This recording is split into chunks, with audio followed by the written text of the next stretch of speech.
চন্দ্রবিজয় অভিযান মানব ইতিহাসের স্মরণীয় একটি ঘটনা হিসেবে ইতিহাসের পাতায় জায়গা করে নিয়েছে। কিন্তু এই অভিযানকে সন্দেহ আর দ্বিধার মধ্যে ফেলে দিয়েছেন গবেষক বিল কাইসিং। এক লেখনীর মাধ্যমে চন্দ্রবিজয়কে ভুয়া বলে অভিহিত করেছেন তিনি। বিল কাইসিং নিজেই নাসার মহাকাশ কর্মসূচিতে সবচেয়ে গুরুত্বপূর্ণ অবদান রেখেছিলেন। তিনি 1956 সাল থেকে 1963 সাল সময়ে রকেটডাইনের নামে একটি প্রতিষ্ঠানের গবেষক হিসেবে স্যাটার্ন 5 রকেটের ইঞ্জিনের নকশা তৈরিতেও গুরুত্বপূর্ণ ভূমিকা রাখেন। বিল 1976 সালে we never went to moon নামে একটি বইও প্রকাশ করেন। সেই বই অবলম্বনের পরে হলিউডে সিনেমা সহ বিভিন্ন তথ্যচিত্রও তৈরি করা হয়। রাশিয়া, জাপান বা চীনের বিজ্ঞানীরা চাঁদে মানুষের অবতরণকে স্বীকার করলেও বিল কাইসিং এর বই, সিনেমা ও তথ্যচিত্রের কারণে এখনও নীল আর্মস্ট্রংদের চাঁদের বুকে প্রথম অবতরণকে ভুয়া বলে মনে করেন অনেকে।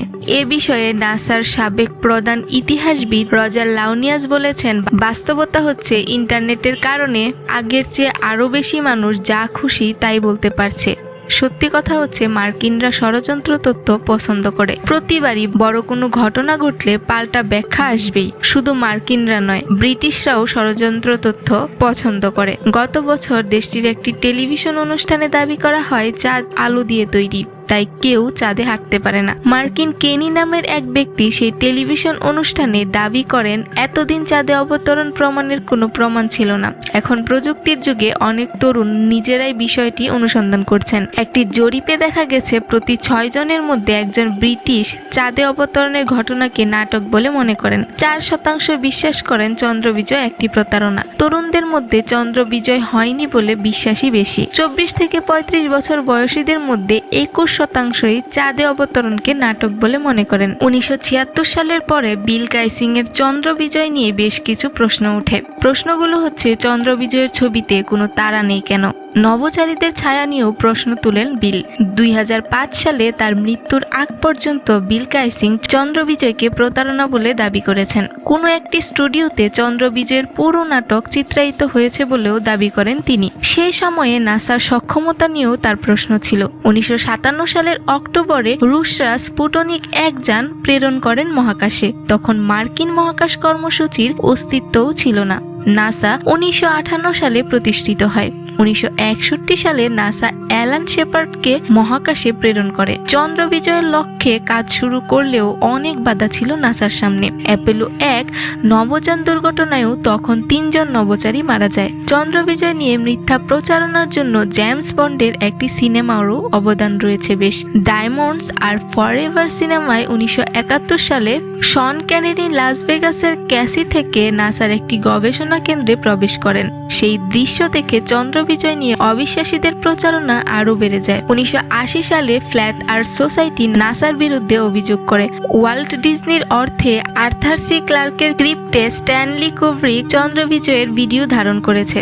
চন্দ্রবিজয় নিয়ে নতুন করে প্রশ্ন উঠে 2001 সালে। সেই সময় Fox news did we land on the moon নামে একটি তথ্যচিত্রেও বিলের সব প্রশ্নই নতুন করে উপস্থাপন করা হয়। সেই সময়ের জরিপ অনুসারে 20% মার্কিনই চন্দ্রবিজয়কে মিথ্যা বলে অবহিত করেন। বিতর্কের শুরুটা হয় মূলত 1976 সালে জার্নালিস্ট বিল কাইসিং এর লেখা we never want to the moon বইয়ের মাধ্যমে। তিনি কাজ করতেন নাসার একটি ঠিকাদার কোম্পানির জনসংযোগ বিভাগে। তার বইয়ের মূল বিষয় ছিল মানুষ কখনো চাঁদে যায়নি। যুক্তরাষ্ট্রের সঙ্গে আসলে $3000 কোটি প্রতারণাও করা হয়েছে। এদিকে এই অভিযানকে অবিশ্বাস করে অনেকে প্রশ্ন তুলেছেন যে চাঁদে তো বাতাসই নেই, তাহলে সেখানকার তোলা ছবিতে মার্কিন পতাকা উড়ছে কি করে? শুধু তাই নয়, তারা আরেকটি প্রশ্ন তুলেছেন, প্রকাশিত ছবিতে চাঁদের আকাশে তারকামণ্ডল দেখা যাচ্ছে না কেন? ইয়র্ক ইউনিভার্সিটির জ্যোতির্বিজ্ঞানী পলের মতে বাতাস না থাকায় পতাকাটি দাঁড়ানো স্ট্যান্ডের সাথে একটি আনুভূমিক স্টিক ব্যবহার করে ঝুলানো হয়েছে, যার দরুন একটু কুঁচকে থাকার ফলে ছবিটি দেখে মনে হচ্ছে যেন পতাকাটি উড়ছে। তবে সত্যি যদি পতাকাটি বাতাসে উড়তো তাহলে অন্য সব ছবিতে তো একইভাবে কুঁচকানো থাকতো না।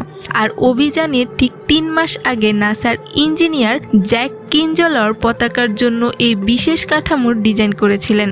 এদিকে রচেস্টার ইউনিভার্সিটি অফ টেকনোলজির অ্যাস্ট্রোফিজিক্সের অধ্যাপক ব্রায়ান কোভারলিনর মতে চন্দ্রপৃষ্ঠ থেকে সূর্যের আলো প্রতিফলিত হয়, যে কারণে ছবিতে এত উজ্জ্বলতা ছিল।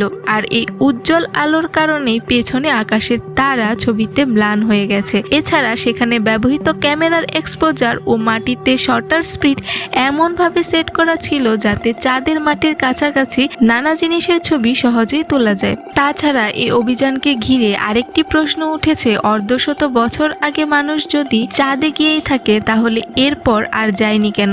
এ প্রসঙ্গে জানা গেছে এখন পর্যন্ত মোট 6টি অভিযানে 12 জন নভোচারী চাঁদে হেঁটেছেন। তারা চাঁদের যথেষ্ট নমুনাও সংগ্রহ করেছেন। পরবর্তীতে প্রযুক্তি আরো উন্নত হওয়ায় বিজ্ঞানীরা বিভিন্ন মনুষ্যবিহীন নভোযান চাঁদে পাঠিয়ে প্রয়োজনীয় তথ্য সংগ্রহ করতে পেরেছেন।